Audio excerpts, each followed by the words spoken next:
जी हाँ दोस्तों, आज की इस वीडियो में मोस्ट इंपॉर्टेंट क्वेश्चन पर बात करेंगे और ये क्वेश्चन बहुत ही इंपॉर्टेंट है, एग्जाम में आने लायक है। ठीक है। और इस क्वेश्चन को पूरी बनाने के लिए आपको बस थोड़ा सा याद रखना है। क्या क्या याद रखना है?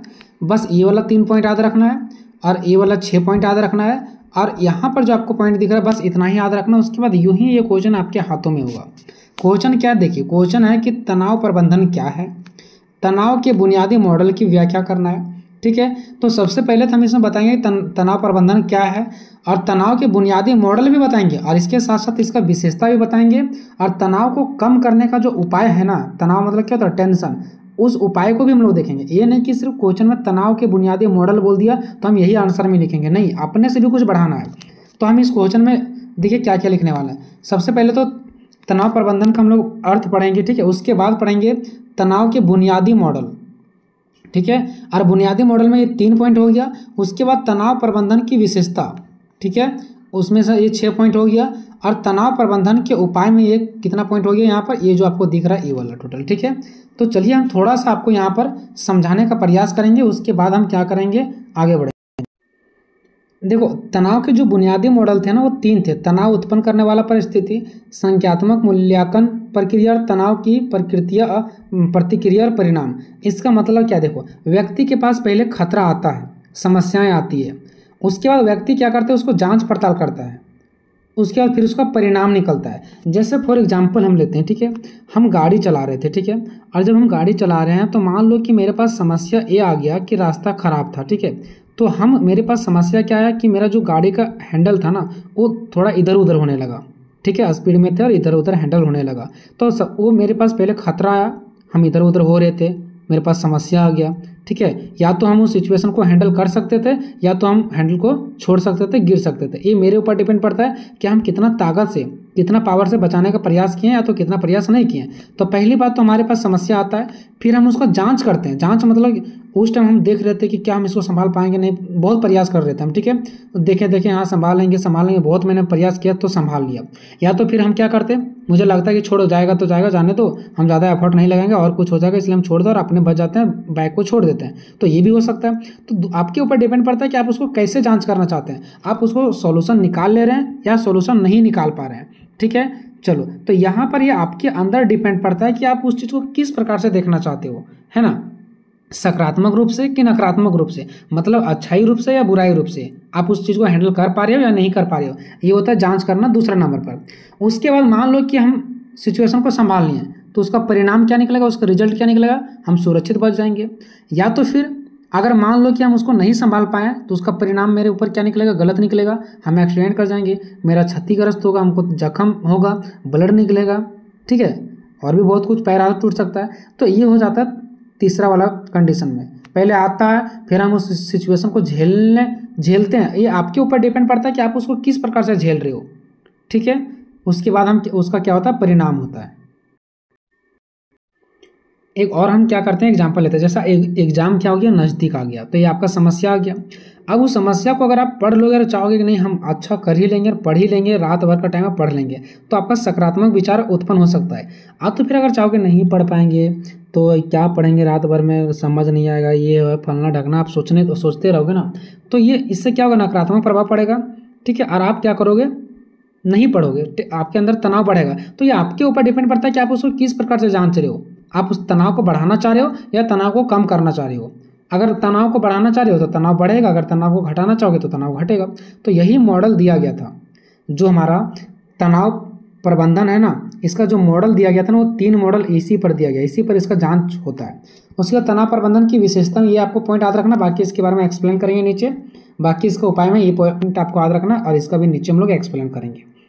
तनाव प्रबंधन, तनाव का मतलब होता है टेंशन, प्रबंधन का मतलब होता है कम करना। ठीक है। यानी टेंशन को कम करना, इसी के बारे में हम लोग पढ़ेंगे कि टेंशन को कैसे कम किया जा सकता है। तो अगर आप चाहोगे तो कम किया भी जा सकता है, अगर नहीं चाहोगे तो कम नहीं भी किया जा सकता है। ठीक है। हम ये नहीं बोल सकते कि हम गरीब व्यक्ति हैं इसीलिए मेरे ऊपर टेंशन बढ़ रहा है, घर का बोझ नहीं। अगर आप चाहोगे नहीं हम कमा लूँगा तो आपके ऊपर से टेंशन जा भी सकता है। ठीक है। तो टेंशन का कम करना क्या है ये हम लोग पढ़ेंगे और इसका बुनियादी मॉडल दिया गया 3, वो हम लोग देखेंगे। देखो, पहले तनाव प्रबंधन। जब जीवन में तनाव उत्पन्न होता है, जब हमारे जीवन में क्या होता है, तनाव उत्पन्न होता है, तो उस तनाव को नियंत्रित या कम करने के लिए जो तरीके उपाय तकनीकी अपनाई जाती हैं उन्हें ही तनाव प्रबंधन कहते हैं। मतलब हमारे जीवन में जो तनाव उत्पन्न होता है उसको कम करने के लिए, यानी टेंशन को कम करने के लिए जो भी उपाय को ढूंढा जाता है, जो भी तकनीकी को ढूंढा जाता है, उसी को तनाव प्रबंधन कहते हैं। ठीक है, तनाव को कम करने के लिए जो भी उपाय को ढूंढा जाता है ना, उसी को तनाव प्रबंधन कहते हैं। इससे व्यक्ति अपने शारीरिक स्वास्थ्य को ठीक कर रख पाता है। ठीक है, अगर हम जो भी मेरे पास टेंशन आया अगर हम उसको कम कर लें तो क्या होता है, हमारा शारीरिक स्वास्थ्य हम अच्छे रूप से होते हैं और जीवन की समस्या का समाधान भी बेहतर तरीका से हो जाता है। लेकिन हाँ, कब, जब हम चाहेंगे कि जो हमारा टेंशन उसको खत्म करें तब। ये आपके चाहत के ऊपर है। तनाव, जिसको टेंशन कहते हैं, को समझना और उसे सही तरीक़ा से संभालना, जिससे जीवन खुशहाल और स्वस्थ बने रहे। ठीक है, इसके अंतर्गत हम लोग क्या पढ़ते हैं कि जो टेंशन होता है ना उसको पहले समझा जाए और उसके तरीके को संभालना, कि उस टेंशन को कैसे संभाला जाए, कैसे मैनेज किया जाए और एक खुशहाल और स्वस्थ जीवन जीना। और अगर आप उस टेंशन को सही रूप में नहीं संभाल पाएंगे तो आप फिर खुशहाल जीवन नहीं जी पाएंगे। ठीक है, अब हम बात करते हैं दोस्तों तनाव के बुनियादी मॉडल। तो देखो, तनाव को समझने के लिए, तनाव को कम करने के लिए मनोवैज्ञानिकों ने तनाव की बुनियादी मॉडल प्रस्तुत किए। जो वैज्ञानिक थे ना, वो क्या किए पता है, तनाव को कम करने के लिए, उनको समझने के लिए कि कैसे तनाव को कम किया जा सकता है, तो ये लोगों पर डिपेंड पड़ता है। उनका कहना था कि ये लोगों पर डिपेंड पड़ता है कि लोग क्या चाहते हैं, कम करना चाहते हैं या नहीं चाहते हैं। ये बहाना सिर्फ बनाते हैं कि मेरे ऊपर टेंशन है, चाहेंगे तो वो कम भी कर सकते हैं, चाहेंगे तो बढ़ा भी सकते हैं। तो इसी का जो प्रस्तुत मॉडल तैयार किया गया था ना, उसी को बोला जाता है बुनियादी मॉडल। ठीक है, तो इस मॉडल से यह पता चलता है ना कि तनाव कैसे उत्पन्न होता है और लोगों पर यह किस प्रकार असर डालता है। मतलब ये लोग ये मॉडल को इसीलिए बनाया था ताकि तनाव के बारे में पता कर सके कि ये तनाव कैसे उत्पन्न होता है और लोगों को किस प्रकार से प्रभावित करते हैं, और अगर लोग चाहेंगे तो इसको कम भी किया जा सकता है। ये 3 याद रखना आपको। तनाव उत्पन्न करने वाला परिस्थिति पहला, दूसरा संज्ञानात्मक मूल्यांकन प्रक्रिया, इसको हम दूसरा शब्द में नहीं लिख सकते हैं, इसको हम आसान शब्द में नहीं लिख सकते हैं, जो नाम दिया गया वही रहेगा। ठीक है, तीसरा है तनाव की प्रतिक्रिया और परिणाम। मतलब देखो, पहला तनाव उत्पन्न करने वाला परिस्थिति के पहले तनाव आया, संज्ञानात्मक का मतलब हो गया कि जांच पड़ताल करना इसका, और तनाव की प्रतिक्रिया परिणाम मतलब उसका प्रतिक्रिया क्या निकला, उसका परिणाम क्या निकला। ठीक है, जो आप सॉल्यूशन निकालें। अब एक करके आते हैं तनाव उत्पन्न करने वाला परिस्थिति, ये वाला, इसमें क्या होता है, खतरा हमारे पास आता है। पहले तनाव तब होता है जब कोई ऐसी परिस्थिति सामने आती है जो व्यक्ति के लिए परेशानी पैदा करती है। तनाव हम उसी को बोल सकते हैं दोस्तों जो आपको परेशानी कर रहा है। अब ये नहीं कि आप चल रहे हैं और बोलेंगे कि पैर में थोड़ा सा कंकड़ गड़ रहा है, ठीक है, तो ये नहीं कर सकते। जब हाँ, तनाव हम तब मानेंगे जब आपका पैर कट जाए, तो कोई भी समस्या को हम तनाव नहीं मान सकते हैं। तो तनाव तब होता है ना जब कोई ऐसी परिस्थिति सामने आ जाए जो व्यक्ति को परेशान कर दे। ठीक है, इसे तनाव कह सकते हैं या तो स्ट्रेसर्स कर सकते हैं। ठीक है, यहाँ पे क्या स्ट्रेसर्स। ठीक है, स्ट्रेसर्स का मतलब क्या होता है दोस्तों, मतलब ये पहला सिचुएशन होता है। क्या होता है, पहला सिचुएशन। तो आप इसे सिंपल में कर सकते हैं, इसको हम तनाव कहते हैं। जो हमें परेशानी कर सकता है, जो हमारे अंदर परेशानी पैदा कर सकती है, उसको हम लोग तनाव कहते हैं। अब ये तनाव जो है ना, वो बाहर से भी आ सकता है, अंदर से भी आ सकता है। ये बाहरी भी हो सकते हैं, जैसे कार्यस्थल का दबाव, कार्यस्थल मतलब जहाँ पर हम काम कर रहे हैं, मालिक का दबाव हो सकता है। आर्थिक मुश्किल, हम पैसे नहीं कमा रहे हैं, मेरा जॉब नौकरी चल गया, तो आर्थिक संकट उत्पन्न हो सकता है। संबंधों में मतभेद, अपने दोस्ती यारों में थोड़ा लड़ाई झगड़ा हो गया, भीड़ भाड़ में किसी तरीके से लड़ाई झगड़ा हो गया, प्रदूषण, बाहर आप गए प्रदूषण में, वहाँ पर आपका मानसिक तनाव, बुखार वगैरह आने लगा, धुआं वगैरह का आपके नाक में गया, आपके पेट के अंदर गया। ठीक है, तो इससे क्या हुआ, प्रदूषण फैला, उससे बीमारियां हुआ, दुर्घटना, आपका दुर्घटना हो गई। तो ये सब बाहरी मामला है। तो ये सब बाहरी मामला, और ये बाहरी मामला से आपके अंदर तनाव आने वाला एक कारण था। अब हम बात करते हैं कि जो तनाव है ना, वो आंतरिक भी हो सकता है, यानी कि साथ ही आंतरिक भी हो सकता है, यानी अंदर का भी तनाव हो सकता है। तनाव मतलब बाहरी रूप से भी आपके मन में जा सकता है, और जो तनाव है ना, वो अंदरूनी रूप से भी जा सकता है। अंदरूनी जैसे कैसे, परीक्षा का डर, तो परीक्षा का डर बाहर से तो नहीं ना आया, आपके ही अंदर उत्पन्न हो रहा है। किसी काम को असफल होने की भय, आपको डर है कि कल जाएंगे ये काम करने, सफल होंगे कि नहीं होंगे, तो ये अपने अंदर का ही प्रॉब्लम है, अपने अंदर का ही तनाव बन रहा है। तो ऐसी परिस्थितियां व्यक्ति को मानसिक और शारीरिक दबाव में डालती है। ठीक है, तो ऐसी जो परिस्थितियां होती है ना, वो हमारे मन को और हमारे शरीर में क्या करती है, दबाव डालती है। जो हम अपने मन के अंदर सोच रहे हैं ना, वो हमारे मानसिक को क्या करती है, प्रभावित करती है। और जो बाहर की परिस्थितियां है ना, जैसे एक्सीडेंट हो जाना, ये सब, तो ये हमारे शरीर को दबाव डालती है। ठीक है, तो पहला हम लोगों ने क्या पढ़ा कि समस्याएं, जो भी ऐसे कोई समस्या जो हमको तकलीफ पहुंचाए, जो हमको परेशान करे, उसको हम लोग तनाव कहते हैं। और तनाव बाहरी भी हो सकता है और तनाव जो अंदरूनी भी हो सकता है। अब हम लोग पढ़ते हैं दूसरा संज्ञानात्मक मूल्यांकन। अभी हम यहाँ पर हम लोगों ने देख लिया कि तनाव बाहरी रूप से भी आ सकता है और अंदरूनी रूप से भी आ सकता है। अब चलो मान लो कि ये कोई तनाव आ गया कि मेरा फॉर एग्जाम्पल के लिए क्या हो गया कि हम मतलब भीड़ भाड़ इलाका में है और भीड़ भाड़ इलाके में लड़ाई झगड़ा हो रहा है, ठीक है। फॉर एग्जाम्पल मैंने ये ले लिया, तो अब लड़ाई झगड़ा हो गया तो अब वो मेरे ऊपर डिपेंड पड़ता है कि उस लड़ाई झगड़े में हम शामिल होंगे या नहीं होंगे। या तो अगर लड़ाई झगड़ा हो गया तो हम हाथ जोड़ के माफ़ी मांग लेंगे, या तो हम भी गुस्सा में एक लाठी दे देंगे। ये हमारे ऊपर डिपेंड पड़ेगा। आखिर बाहर से तो समस्या आ गया, बाहर से तनाव आ गया, अब उस तनाव को आप कैसे जांच पड़ताल करोगे, किस हिसाब से आप उसको मैनेज करोगे, ये होता है संज्ञानात्मक मूल्यांकन में, ठीक है। तो तनाव की मात्रा इस बात पर निर्भर करती है कि व्यक्ति उस परिस्थिति को कैसे देखता है, यानी कि कैसे मूल्यांकन करता है, कैसे जांच पड़ताल करता है ना। तनाव इस बात पर निर्भर करता है कि जो भी परिस्थिति आया है, जो भी आपके पास सिचुएशन आया है, परेशानी आया है, उसको आप किस तरीक़ा से हैंडल करते हैं, किस तरीक़ा से देखते हैं। अगर वह उसे खतरा या परेशानी के रूप में देखता है तो तनाव बढ़ सकता है। अगर हम जानेंगे कि नहीं रे वो भी हमको मार देगा तो हमको लाठी लेके ही जाना पड़ेगा, तो अगर हम उसको खतरा के रूप में देखेंगे पहले से तो खतरा तो बढ़ेगा। अगर हम उसको क्या करते हैं, चुनौती या तो फिर अवसर के रूप में देखना चाहते हैं, मतलब हम उसको परेशानी के रूप में नहीं देखना चाहते हैं, खतरा के रूप में नहीं देखना चाहते हैं, हम सोच रहे नहीं अगर हम सही से जाएंगे, सलाह से जाएंगे, उसको बोलेंगे तो समझ जाएगा। तो अगर हम उसको चुनौती नहीं मानते हैं, खतरा नहीं मानते हैं, तो तनाव कम भी हो सकता है, हाथ जोड़ के माफ़ी मांगा जा सकता है। तो इसे 2 चरणों में समझा जा सकता है। जैसे देखो इनका 2 चरण होता है, एक प्राथमिक मूल्यांकन, एक होता है द्वितीय मूल्यांकन। मूल्यांकन मतलब जांच करना, 2 मूल्यांकन होता है, 2 तरीका से जांच किया जा सकता है। वही चीज़ जो मैंने आपको ऊपर दिखाया, परिस्थिति को हानिकारक, खतरनाक या चुनौतीपूर्ण मानना, यानी आपके ऊपर 2 चीज़ डिपेंड पड़ता है कि जो आपके पास परिस्थिति आया, जो आपके पास सिचुएशन आया, अभी आप भीड़ में खड़े हो, आपके पास सिचुएशन आ गई झगड़े का, तो आप क्या उसको हानिकारक बनाना चाहते हैं, खतरनाक मानते हैं या चुनौतीपूर्ण मानते हैं, तो निश्चित सी है कि तनाव बढ़ जाएगा। अगर उन परिस्थितियों से निपटने के लिए अपने संसाधन या क्षमता का प्रयोग करते हैं, यानी उस सिचुएशन को आप निपटने के लिए अपने क्षमता का प्रयोग करते हैं कि चलो मेरे अंदर क्षमता है इतना कि हम उसको सॉरी कर लें, तो ये समस्या वहीं भी निपट सकता है। तो ये आपके ऊपर डिपेंड पड़ता है, ठीक है। नेक्स्ट है तनाव की प्रतिक्रिया का परिणाम। अब जैसे आप यहाँ पर सिचुएशन संभालोगे वैसा ही परिणाम भी पड़ेगा। अगर आप उन्हीं के साथ लड़ जाओगे तो तनाव बढ़ जाएगा, और अगर आप हाथ जोड़ के माफ़ी अगर मांग लेते हो तो तनाव घट भी सकता है। तो उसका परिणाम जो पड़ता है ना वो यहाँ पर आता है, ठीक है। तनाव की प्रतिक्रिया और परिणाम इसका, ठीक है। आप ऐसे समझो ना दोस्तों, 3 मॉडल है ना, तो आप ये समझो कि आपका एग्जाम आ गया, आप एग्जाम की तैयारी कर रहे हो, आपके पास परेशानी आ गई है, ठीक है। तो ये हो गया पहला मॉडल। अब एग्जाम में जाकर के आप क्या करोगे, लिखोगे। ये आपके ऊपर डिपेंड पड़ता है कि आप बेहतर लिखना चाहते हो कि खराब लिखना चाहते हो। तो ये हो गया दूसरा मॉडल। अब तीसरा मॉडल रिजल्ट आएगा। अगर बेहतर लिखोगे तो बेहतर रिजल्ट आएगा, और जब बेहतर नहीं लिखोगे तो खराब रिजल्ट आएगा। अगर आप ये सोच के चलोगे नहीं हम पास हो जाएंगे, अच्छा से लिखते हैं, तो बेहतर रिजल्ट आएगा। और अगर आप पहले से ही सोच लें कि हम पढ़ के ही नहीं आए, कॉपी भरेंगे नहीं, तो खराब रिजल्ट आएगा, ठीक है। तो परिणाम यहाँ पर आता है मूल्यांकन के बाद, यानी कि ऊपर में हम लोग मूल्यांकन कर लिए थे ना, जांच पड़ताल, कि आप किस प्रकार से उस चीज़ को निपटना चाहते हो, किस प्रकार से उसको जांचना चाहते हो, ठीक है। तो मूल्यांकन के बाद व्यक्ति की प्रतिक्रियाएँ शुरू हो जाती है। प्रतिक्रियाएँ मतलब जैसे फॉर एग्जाम्पल हम मान लो कि लाठी लेकर के हम उसके साथ लड़ गए, तो उसका प्रतिक्रिया आ जाएगा, या तो मेरा हाथ पैर टूटेगा या तो उनका टूटेगा। या तो अगर हम नहीं लड़ते हैं तो क्या होगा, हम भी थोड़ा सा शांत रहेंगे, वो भी शांत रहेंगे, तो उसका प्रतिक्रियाएं जरूर आती है, जो शरीर को, मानसिक को और भावनात्मक हो सकती है। यानी शरीर पर भी उसका असर पड़ सकता है, मान पर भी पड़ सकता है, और भावनात्मक यानी आपके विचार पर भी पड़ सकता है। जैसे हृदय गति बढ़ना, हृदय गति बढ़ जाएगा जैसे आप लड़ाई लड़ोगे तो, और अगर शांत हो गया तो हृदय गति कम हो जाएगा।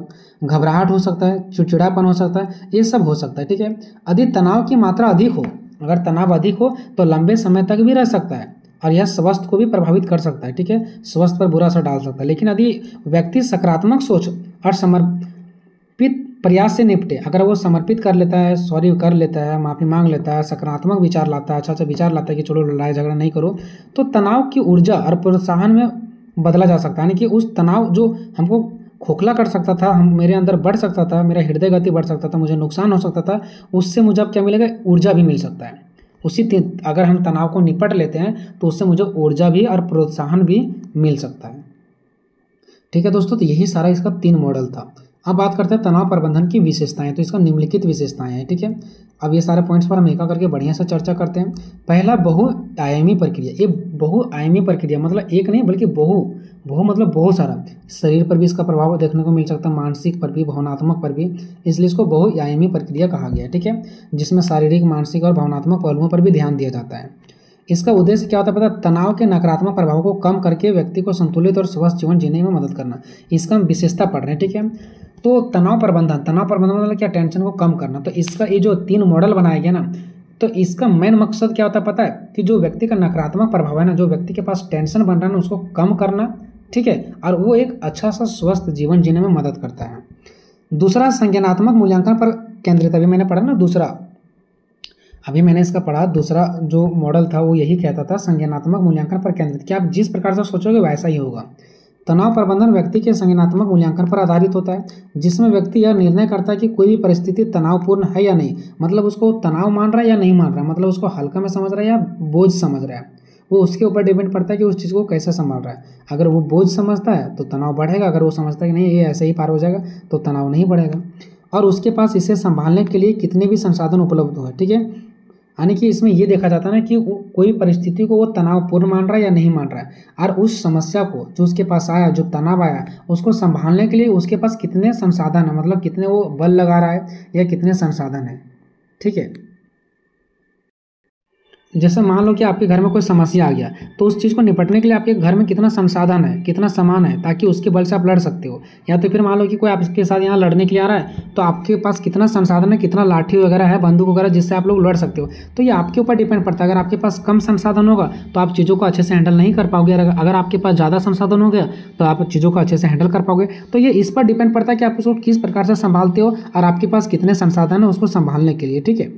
आगे बात करते हैं गतिशील प्रक्रिया। ये गतिशील प्रक्रिया हमेशा आदमी के जीवन में तनाव आते रहता है और उस तनाव को हम सॉल्व करने का प्रयास करते रहते हैं।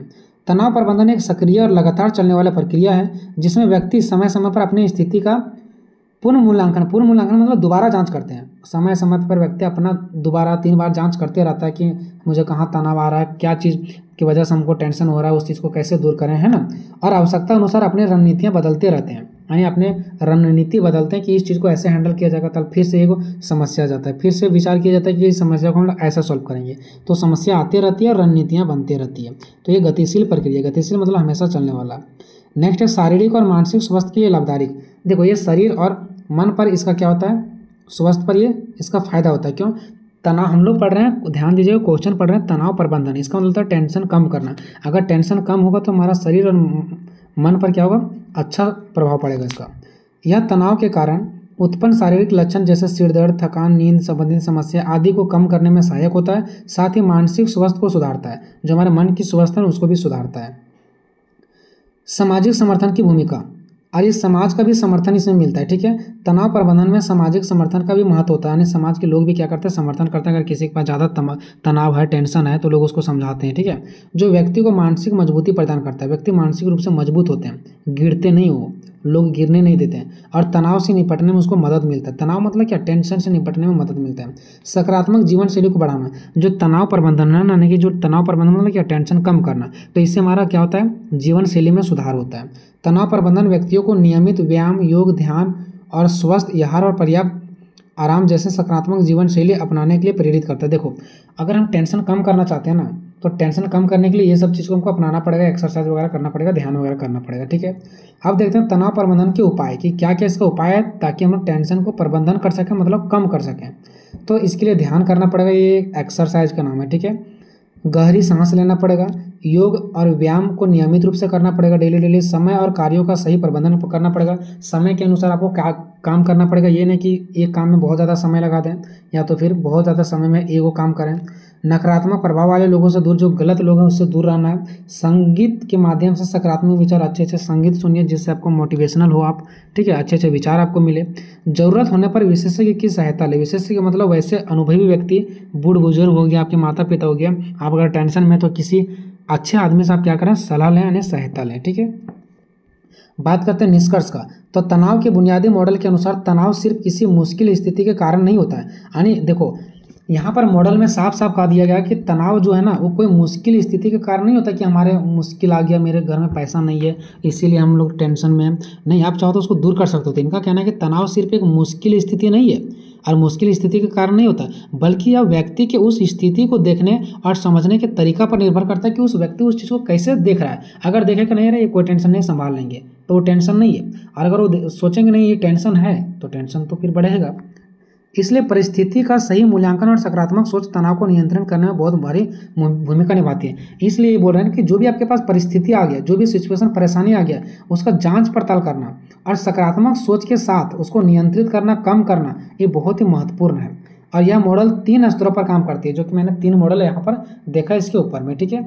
तो इसको आंसर आप अच्छे से लिख लोगे दोस्तों। क्या आपको समझ आ रहा है या नहीं आ रहा है, कि और अच्छे से समझाने की जरूरत है, कमेंट में अपना राय जरूर दीजिएगा।